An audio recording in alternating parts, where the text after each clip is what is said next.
Welcome to Brother Owl's Garden. I'm Brian, and I honor your presence here today.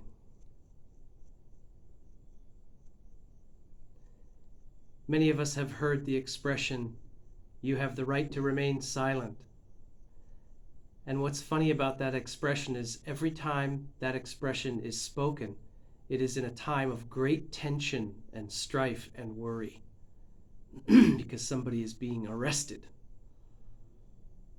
But if you think of those words in a different context, it opens up a really wonderful alternate understanding and meaning.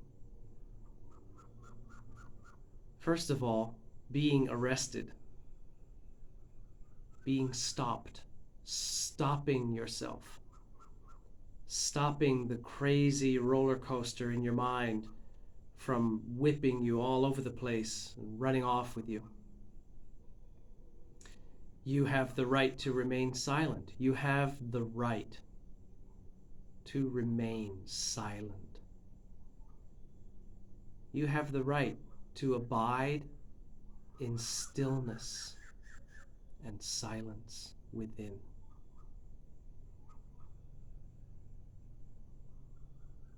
Although we may not always be able to shut out the cacophony of the world and the stressfulness and the toxicity which seems to be more apparent than ever these days, we can step out of it.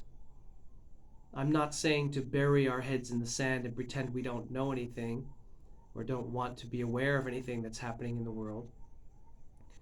But what I'm saying is, in the midst of that awareness of what's going on, take a big step back out of it so that you are managing the level to which you are affected by it in order to protect and maintain and guard your own inner peace. You have the right to remain silent. If you still own a television, at this point, turn it off. If you can't bring yourself to sell it or give it away, turn it off. If you are listening to the radio stations in your car while you're driving, which are 90% garbage commercials and crap music, turn it off. All of these things are taking pieces of you away from you. They are draining you, leeching you, all of them. The news media, the television on all the time, the car radio on all the time. Now, I'm not saying music's bad and being aware of world events is bad. I'm not saying that. But I'm saying very seriously restrict and limit how much of that you allow into your time, space, and being. Because you have the right to remain silent.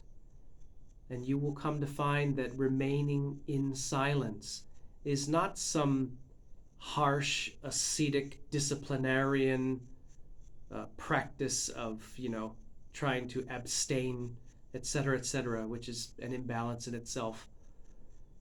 No, it is a well-deserved and necessary indulgence in self-care with the result of self-wellness.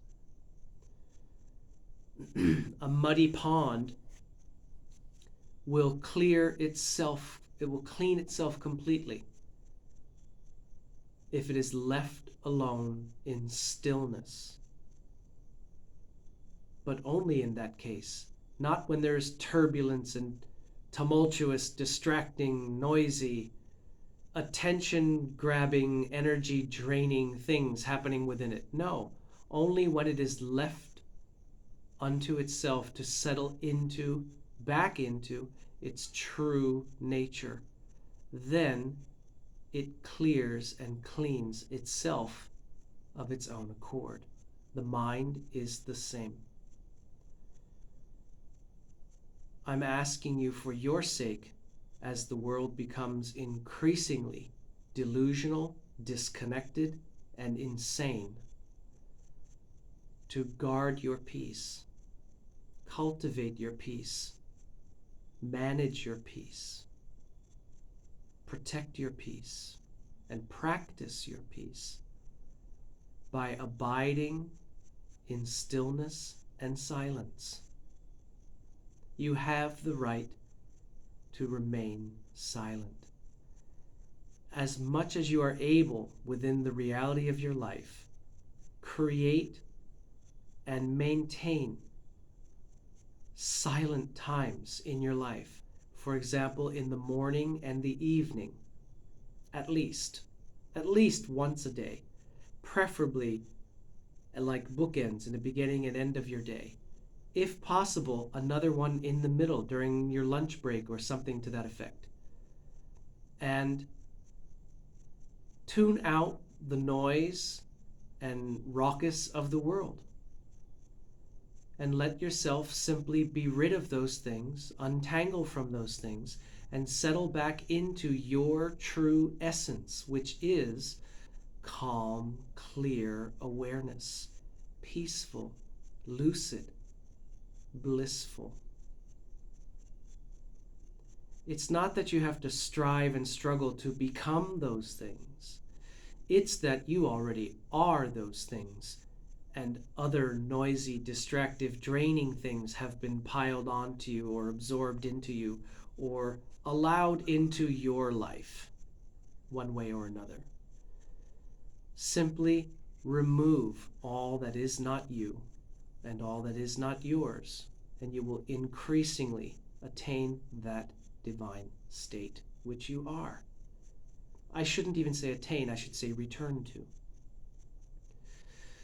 The spiritual process often involves a masculine type of energy, but it more often involves a feminine type of energy. I am not speaking of gender. They are irrelevant to what I'm talking about.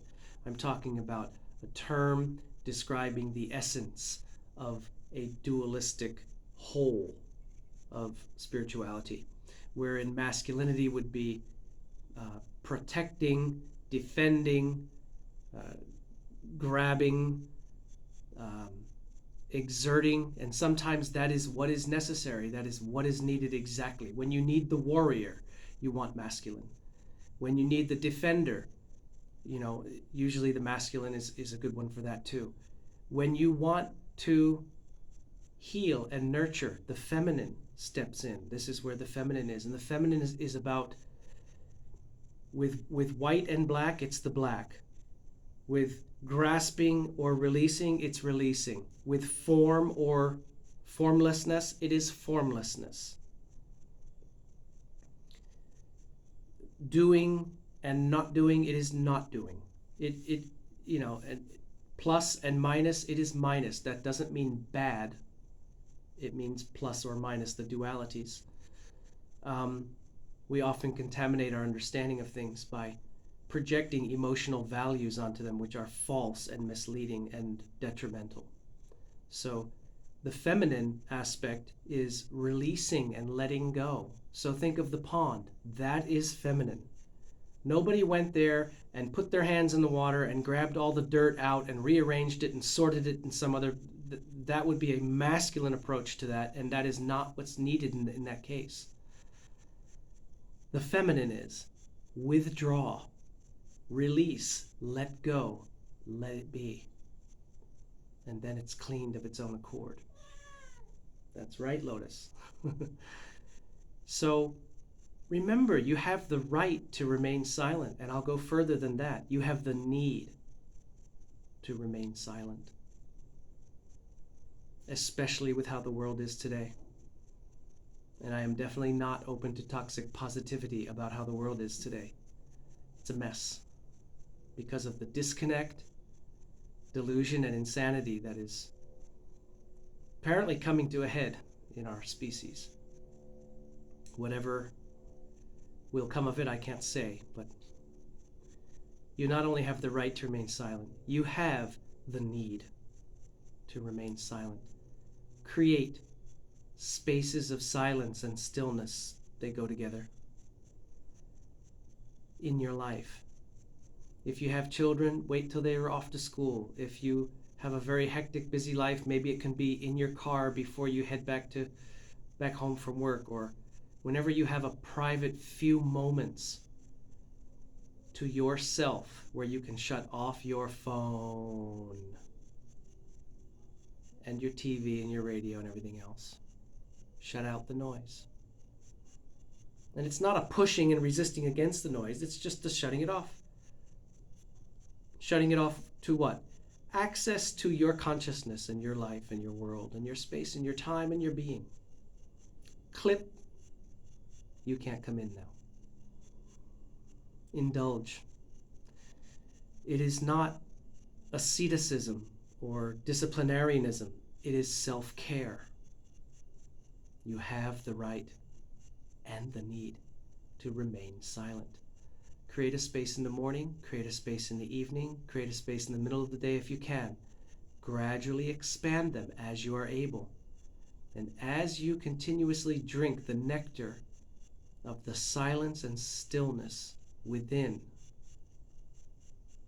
you will be able to move between your inner and outer worlds in a much more stable, grounded, centered, and consistently peaceful state. Yes, things will disrupt it. We're not perfect. But you'll be able to return to it much more easily and much more often and effortlessly until it becomes a nature for you that you don't even have to think about or will to happen. It just happens. That's my message for you today. You have the right and the need to remain silent. After all, you are a sovereign, individuated emanation of the divinity from which you have arisen.